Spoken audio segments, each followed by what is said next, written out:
we have 80 billion neurons in our brain. So the way it works is an enigma of its own kind.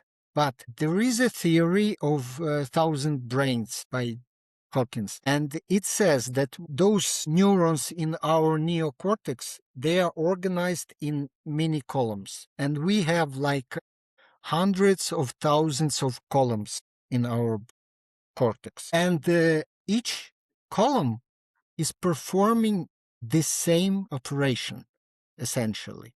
So algorithm is the same, and we have huge number of those columns. So Hawkins doesn't explain the algorithm and doesn't explain what each column does. I hypothesized that each column is responsible for one property, which is somehow relevant to us.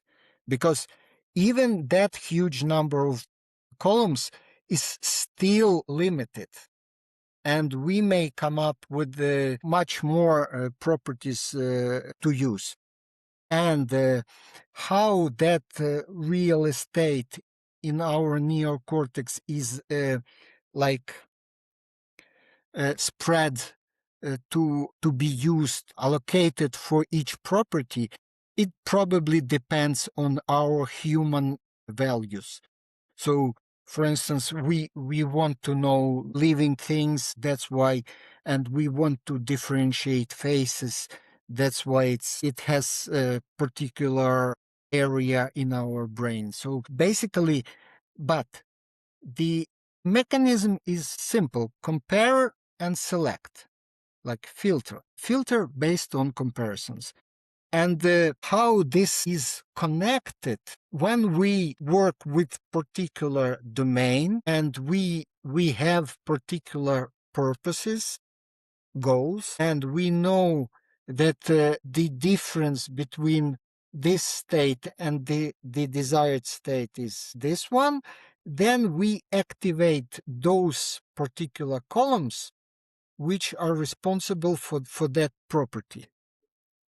And so basically we have like thousands of those microchips, and we activate each one of them based on our purpose, on our need at hand, or if we observe those particular phenomena in the context and we need to somehow operate with them.